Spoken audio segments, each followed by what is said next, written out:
Greetings. Hope this video finds you well and prospering. Check this out. The original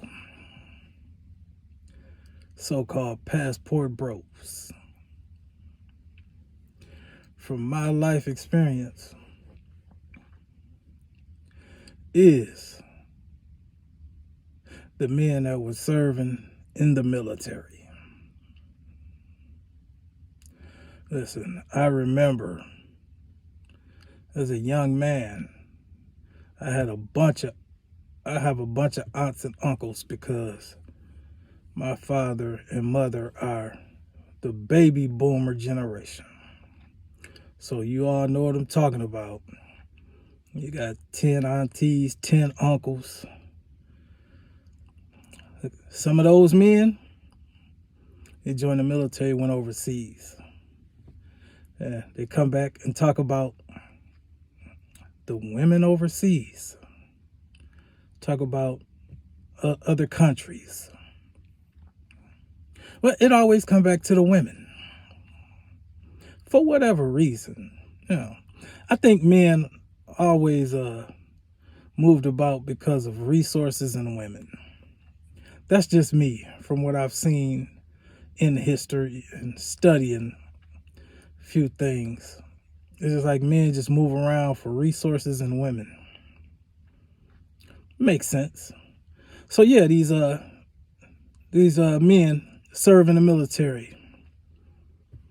They went over to Vietnam, and a lot of them didn't want to go to Vietnam, but they went to Vietnam. It was rough, But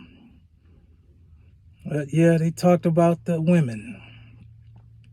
And they went to, Europe, and they talked about the women, and so on and so on. So it wasn't social media back then.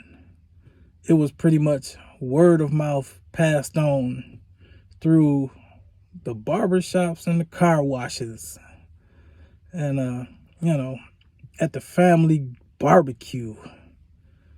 And then, that one family member, he come in his uniform, or he back in the States for a week or two, and he'd tell you about how nice it is overseas. This is what's happening with the passport bros. They're simply saying how nice it is overseas. I know some people taking it as a slap in the face of American women, especially the so-called American black women. So people are taking offense to that, like, yeah, well, oh, you're choosing foreign women. And look here, when a man decides that his peace is priority, you are not about to shame him up out of it. Once a man experiences things that he likes and it has more peace involved with it, hey, you're not turning him to the left or to the right. He is going to be steadfast, unmovable, always abounding in the Lord, as the Bible says. That's another discussion. He's not wavering. A lot of those guys who got out of the military decided to move back overseas. And they live overseas. Some of them do a lot of traveling back and forth. And hey, that makes sense too. I myself, I don't have any plans right now to move overseas because both of my parents are still living. And so I retired 6 years ago. Well, just November, it'll be 6 years I retired from trucking. I wanted to be right here and available for both of my parents, so that they wouldn't have to be calling me while I was on the road chasing money. I put all that aside and made the priority to be me available for my parents, which both of them will be 75 this year. Thank God. Me and my sister, we're all gonna get together and go with them to Destin. We're gonna hang out with the parents, go to Destin next month. So yeah, that's one of my main reasons right now that I'm not considering relocating overseas. Another thing is I have 4 adult children here in the United States. So, I understand why the passport guys, say, hey, they packing it up and they shipping off. But I have a foundation here to where I consider the United States to be more of a value than somewhere overseas, because I just have all of my resources are here. I could start over somewhere else and, get at it like that, but I'm invested for the long term. I have land, vehicles, homes.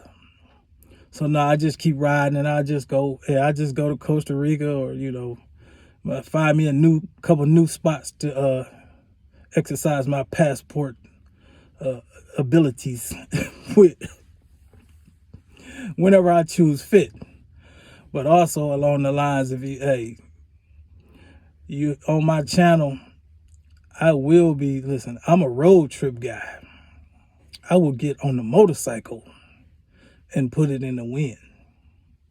If they was to revoke my passport, man, it's a whole lot of miles from Florida to California. I know, because I've ridden them. And it's a beautiful country. Really, everything we have here is the same thing that's overseas. It's just all about your perspective, your perception, and your perspective. Pretty much everything is repetitive in this place. Yeah, it's as the Bible says, the Bible is written in similitudes. Every land is pretty much similar. You have your mountains and your beaches and your sunsets and your sunrises. All that stuff goes on everywhere else. The weather varies, but yeah, you go and experience it for yourself. And one thing about it, some of the passport guys are going to get it out of their systems, and they're going to have a new appreciation for America. And say, oh, okay. Yeah, I get it. I get it.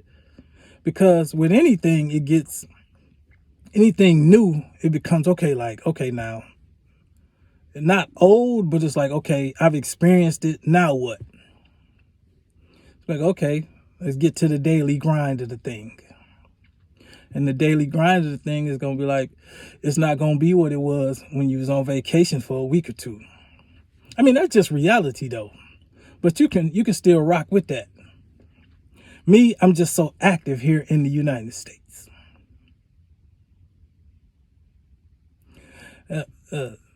I'm just so active here in the United States. Listen, I could go overseas and get active, but not like here. Like me, hey, listen, I ride the motorcycle with some fellas. One of my main cousins I grew up with, for one. And then I play softball with the fellas. Listen, the biggest softball movement around here is the black softball circuit. So they can't replicate that overseas. And hey, these people ride horses around here. They ride 4-wheelers, and they black and camping, all type of. Listen, I'm involved with a bunch of situations where I can understand why people who move overseas for whatever reason, they seem to be like they bored and they do certain things, but it really be about the woman. Because They don't, where they ain't going playing no ball nowhere with nobody. You know, they had to go play some soccer. Well, I mean, no, let me take that back. A lot of overseas spots like basketball. In the Philippines, they love basketball. Unbelievable. Man, side note, I was in the Philippines. I was playing for the base team. Hey, went off base to play in a neighborhood at a neighborhood court. Man, it was like old school back in the day when folks gathered at the court and watched the game. It was like almost like a professional basketball game. All these people came to watch us play basketball against the local Filipino guys. It was dope. Yeah, they love basketball in the Philippines. So, hey, activities is key. And that's what I would not want a guy to say, yeah, man, get my passport, go overseas, and all things gonna be great, great, great. Listen, you still gonna have to shape a life for yourself, which I see a lot of guys, they understand that. You're still going to have to shape a life for yourself and the things that you enjoy doing. Like I said, I enjoy so many things that I do right here at home. There's really no need for me to pick up and start over in another country. But I will go to another country just to catch a break from here. I'm not going to travel overseas because of giving up on women here. I go overseas and hang out with a young lady or two, just as an option. But I would deal with local American women. It's easier for me, and it makes more sense to me to learn how to maneuver where you live and master your area of domain where you live. And then it's like, okay, branch out. So that's why I say, hey, master your environment, then branch out. Hey, it's all dope either way. Serious. Hey, have fun with this stuff. Listen, I appreciate all of you subscribers, man, especially a bunch of new ones. With this passport thing jumping off, I really decided that, I had to really speak on some of my experiences and bring some of my insight to the game because I lived in the Philippines for 2 years as a young man, and I got married in the Philippines. That's a dope discussion too. Me getting married in the Philippines. Hey, I'm gonna end it with this. I was dating this Filipino chick, right? Cutie, nice and quiet, calm, and one of my buddies, he was hanging out with another chick. She's American, but she's half Filipino and black. So my buddy, he hanging out with her. It was more like a big brother type thing. He was like her big brother. So we go to the movies. The chick he hanging out with leaned up next to me and was like, whispered in my ear, you better not be holding her hand. So Filipino chick I'm holding her hand. We chilling in the movie. Why I let her hand go? I let the chick hand go that I was with because the chick he was with whispered in my ear, you better not be holding her hand. So I'm gonna come back to this story. But yeah, the chick that whispered in my ear, yeah, later on I married her. That's a long 20-year discussion. And I'm gonna get with y'all later. Peace.